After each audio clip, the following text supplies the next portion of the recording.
consultant, my strategy is to be distinctive in customer intimacy and relationships. Mine is all about the decision maker, the CEO, and relationship with me. The actual delivery of the work, which would be the service, I'd put in product leadership, and that is above average. I'm not aiming to be the best facilitator in the world. It is of no value to me, or not as much. And certainly when it comes to operational excellence, delivering my products, I just want to keep it competitive. It is the content and the relationship with the client that I want to be absolutely distinctive. So that's your edge. Correct. Now, for you, or I don't know your business very well, Gary, but for others of you, you may be very good facilitators. And so you might choose to be distinctive in product leadership. And you might have some ultra innovative ways of getting people to learn and some really charismatic ways for keeping people engaged and fun. Go with it. That's beautiful. The other thing might be operational excellence. You might be really good at making product, like the guy that's coming out on Wednesday. Now, I'm sure he can deliver product really cheaply. I know of some of these guys, consultant guys, who are really good at product, and they're very good at marketing product, and they sell others product. So, you know, you've got to choose your value discipline. Mine looks like a graduated step. And you can't be less than competitive in either. I would agree with that. The other important thing to understand is the gravity moves from ear to ear, from right to left. So you've got to become better each year at what you're doing. So does that make sense? Yeah. I mean, the gravity moves from right to left. You can't just stay in that one position. Okay. Once we're starting to define this in this last section, we want to name the new niche and we want to name the new brand. I come back to female friendly because it's a really good example of someone who's done it very well. The new niche for them is probably, can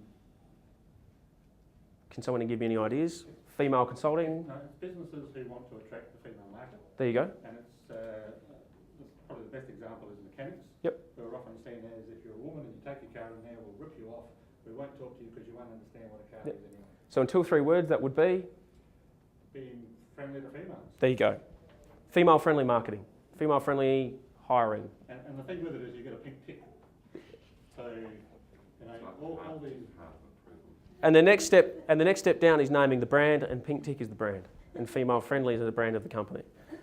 They've done a very good job of this because, and it's a great topic to talk about to consultants and speakers, because examples I'm going to use are more conventional examples, and they are like Red Bull. The sub-niche is energy drinks, and the name of the brand is Red Bull. Just goes hand in hand.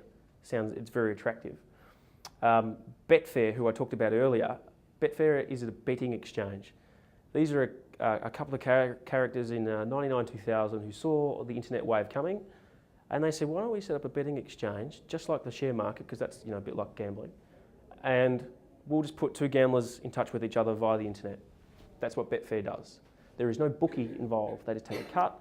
You can run your bets as high as you want, infinite. You can keep winning bets open. You're not going to break the bank, just the other guy on the other side who's prepared to take the bet.